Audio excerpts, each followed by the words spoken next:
All right, a friend of mine over at Survival Technology wanted me to respond to his video about what we call dirt simple comms, right? Single channel programmable two-way radios that are usually used within licensed organizations. And when I say licensed organizations, that could be almost anybody. But in the United States, the way that works is that an organization such as a security company, a retail business, some larger farms and municipal organizations will apply to the FCC for a single channel license and then have basically, 1, 2, 3 button two-way radios, which are, they get programmed on a computer and then they do that business registered frequency. And for the end user, all they see is, channel A, B, C, D. Well, what happens in those situations is you, as a user, you're not necessarily going to know what channel the company's on. And what happens, it just doesn't matter. You press the button, you press the talk, and you talk, right?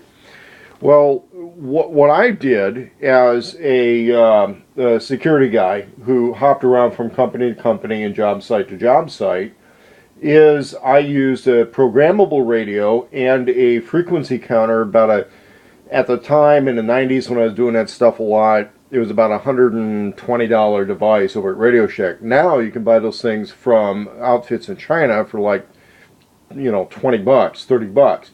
You press the button on that no channel radio, right, the one that doesn't have any kind of readout on it. You press the talk button, and the little device basically tells you what frequency it operates at. Things get a little bit more complex with tone lockout codes and stuff like that. One of the reasons I don't consider those to be a survival prepper or even an individual hop around security guy piece of equipment is because of the programming time involved. You have to hook those things up to a PC or programming device of some sort in order to get the channels inputted into them.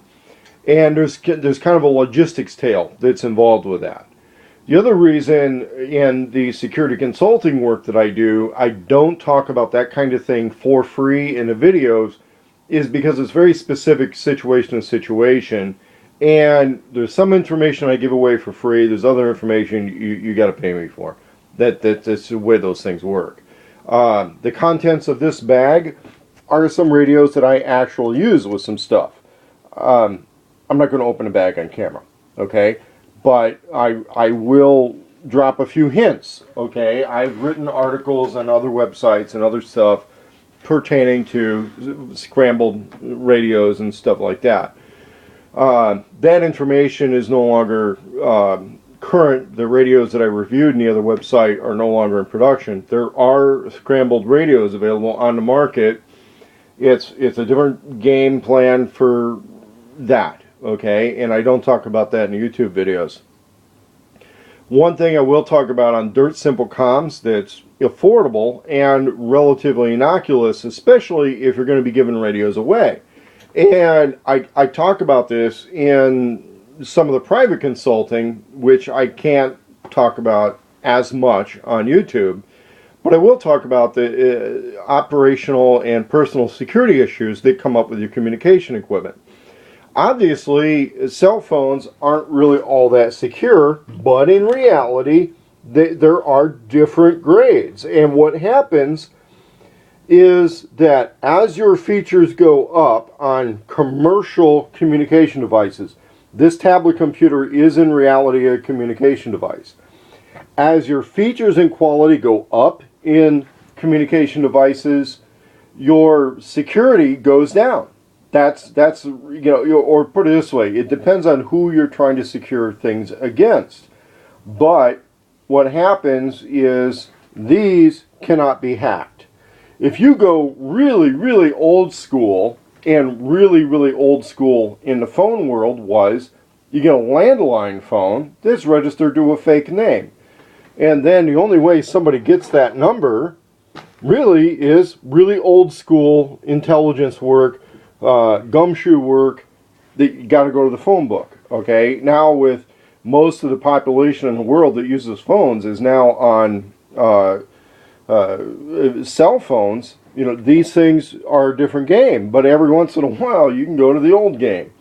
The phone that goes to the house I live in is somebody else's name. Okay, you look it up in this book, and my name's not anywhere on there. Okay, I think my old phone number might be in there. I don't know. It's an old book. And one of the things you got to look at is operational personal security when we go over communication equipment or talk about communication equipment. So I'm fully aware of computer programs, single channel radios. I can put a link in the discussion here to those on Amazon, but I would caution anybody, there's very specific security issues you have to deal with when you use those radios. And when I talk about something that's kind of a cheap giveaway handout type of radio, a lot of those single channel radios from China right now are like, you buy them in sets, okay? And you can see that on the Amazon listing. Maybe I'll put it at the end of the video. But like a set of 5 might be 85 bucks or something like that, you know, 15, 20 bucks each. Again, you got to program them with a computer, but they can pretty well get into your license frequency. If you want to program and issue cell phones out, you can go with really dumb phones. They don't have a GPS built into them. They're not, you register them all to one person who's programming phone, or you don't register them at all. You got this style here, where what you do on these things is you swap out that little card, but there's a type of registration number. There are ways these phones can still be tracked, even if you're just playing around with swapping out cards. With this style, you throw away the whole phone when it's done, or you throw it down in the street with a few minutes left on it as kind of a pay-it-forward gift to whatever bum picks it up. Interestingly, I found this phone. It was set in the street for somebody to find it. It had a couple minutes left on it, so you know, I don't know who was using it previously. I think I put my own SIM card in it and it didn't work. You know, whatever. But when we start talking about these, where you can't, and there's different iPhones of different types, you can't get them apart, you can't turn certain features off. These things are a little dangerous. If I were to do anything kind of sensitive, from a tradecraft standpoint, this phone doesn't go with me. If somebody at the NSA starts tracing and tracking and figuring shit out, you might figure out that I use Apple devices when I do my YouTube videos. There's a plus and a minus to that, as you would or would not participate in any activities where security is an issue. Same with a device like this. A very nice, high-performance, field-durable device, but when somebody says, well, we're doing resistance communication or this or that, then this isn't going to work. For corporate stuff, it's just fine. For personal stuff, it's just fine. Okay, but there's limitations on that.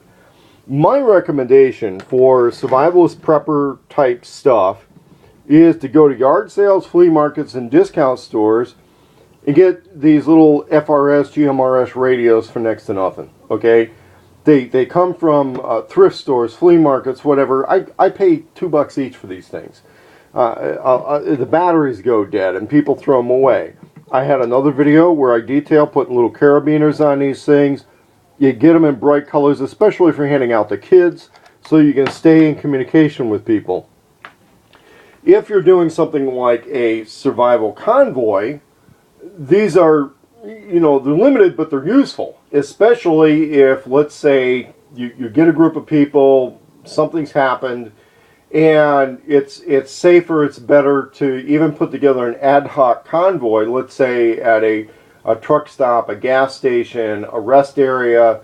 You have to travel through a danger area. A lot of times you're going to put together an ad hoc on-the-spot convoy, and not everybody's going to be compatible in communication, not everybody's going to have communication.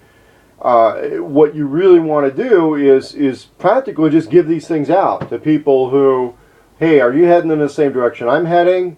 Yeah. Okay, well, hey, if I give you a radio and you get ahead of me or I get ahead of you, hey, radio if there's a danger zone. Radio if somebody's taking pot shots at cars or they set up a roadblock.